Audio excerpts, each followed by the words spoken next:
Hey guys, welcome back to Big Balls Fantasy Football. Right now, we are going to have the Balls Challenge, a verbal throwdown mixed martial arts challenge with our mouths, with some one-on-one debates about what's going on with the coaching situation this year. Okay, guys, so there are 3 phrases that coaches always throw out that scare the crap out of fantasy owners. Quarterback carousel. Oh, don't even lay that on me. I got one for you.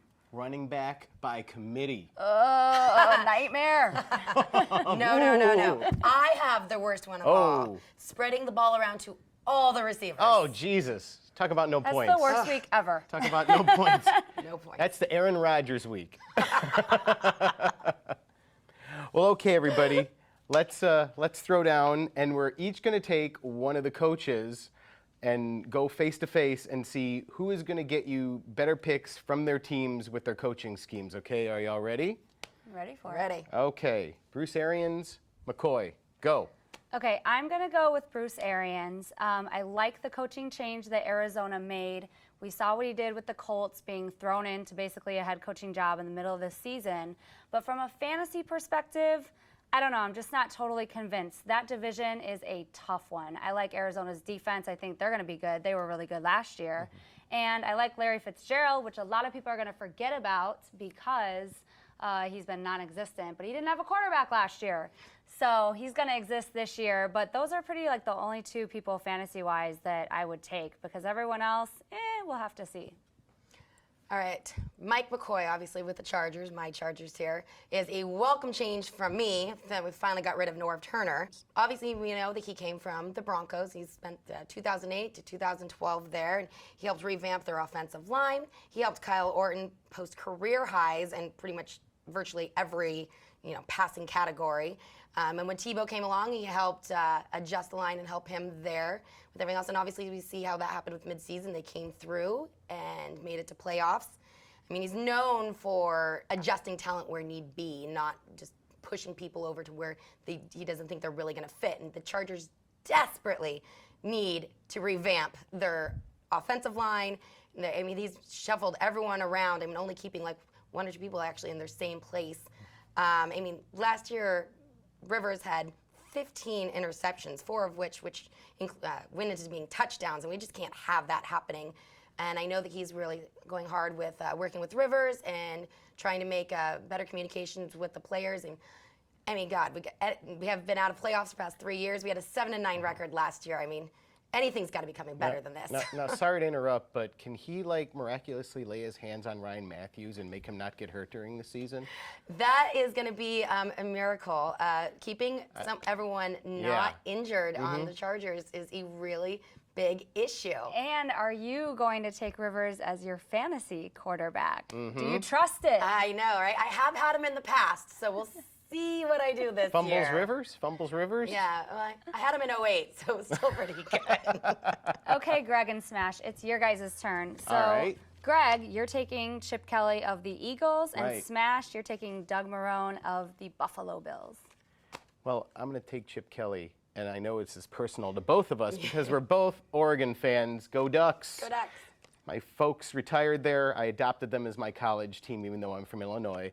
And I love Chip Kelly. But, of course, we know he ran for the hills when stuff got bad there with sanctions and problems and violations. So he runs off to Philly. I think, though, he's going to be a good fit there because he has the right kind of arsenal. He likes running this loose, quick offense. He has Michael Vick, the best runner in the league, bar none, as long as he stays well. But if he doesn't, then at least he has Nick Foles, and he's used to having to deal with that on Oregon where a running quarterback gets injured and he's had to just go with a dip and dunk long pass guy, which is Foles. And he proved himself the last few seasons in doing that. Also, I mean, you have all kinds of other people. Of course, you have Deshaun Jackson, you have Cooper, you have Avant.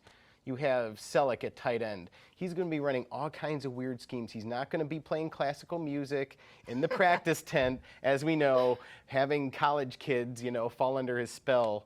But one thing's for sure, and Jenilee can attest to this because we watched him on preseason, he has a big old puffy face now. He's been eating a lot of cheesesteaks. Oh, the Philly cheesesteaks. And he's stressed. He's stressed over all this new stress. This isn't college where he's admired by all the young college kids. the pros he's having trouble having the pros look up to him, I think. I was going to say, will he make it through the season without a heart attack? Like, is that going to happen the whole season? Andy Reid did, so can he, right? I think the pressure is definitely on for both of these coaches, for Kelly and for Maroney, because both of them coming from college, and Maroney coming from Syracuse. And a lot of people were surprised at this pick at first because they don't see his record at Syracuse being that great, but considering where he came from and what he built it up to, it actually was quite decent. I mean, the Bills have been out of playoffs. They haven't made it since 1999. So, I mean, right now, anything's got to be better from their past few seasons. This is the team in major, major transitions. So, you know, he comes with a very strong offensive pedigree. So he's, you know, going to really be working on that. I'm going to find it interesting what's going to do here you have two quarterbacks. You've got a veteran and you've got the, you know, the rookie that they just came off. And rookies, a lot of the times, especially when they go in the first round, which was the first time ever with the Bills to do this, that they don't usually sit on the bench. Right. You know, so I mean, other they jump around maybe if they do, and it's going to be going young versus old. Bills have a very young team. I mean, for the most part, Cobb is 29, and you know Manuel's coming in. I think they said 24. And they went way down in the draft. Remember we were watching it? They went way down in the draft to get him. The coach has a relationship with him from college. So I mean, it was an odd pick. Hopefully he can make it work for him. And give something out there and get some fantasy points, whatnot. I mean, their season, I guess, at the end of last year, 6-10. So I mean, that was the best season they've had in a while. So I mean, they're just hoping if they, can get up to 7-9, that will be a stepping stone in the right direction. I mean, definitely a rebuilding year for the Bills. And fantasy, it doesn't matter how crappy the team is. Right. It's individual players. So you can have players on a crappy team and they get you fantasy points. Yep. C.J. Spiller. Anyway. All right. Now down to you two, guys. All right. Who we taking? All right. Andy Reid of the Chiefs, since we just were talking about it, versus both of your guys is the Mark Trestman with the Bears. All right. I like Andy Reid. I know I've been on the Andy Reid train a little bit, this preseason, but it's like, in life sometimes you just need a change, and I think he just needed a change. He just needed a fresh start. So I like the tools he has to use there, and I know I keep harping on the division stuff, but it is like a lot about the division. That's 6 games of your season. So the Raiders are the Raiders. They're probably pretty much going to suck.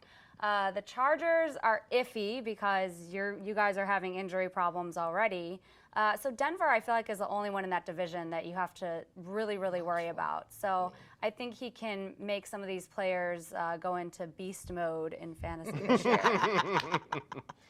Well, I think Trestman can definitely get our beloved Bears, into beast mode. He has the tools, and as we know, he's being advertised as the quarterback whisperer. That's right.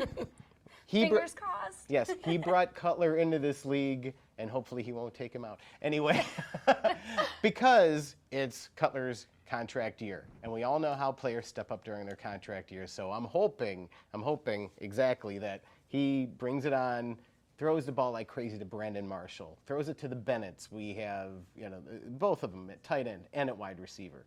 We also, of course, have Alshon Jeffrey, who Cash, of course, told us. Yeah.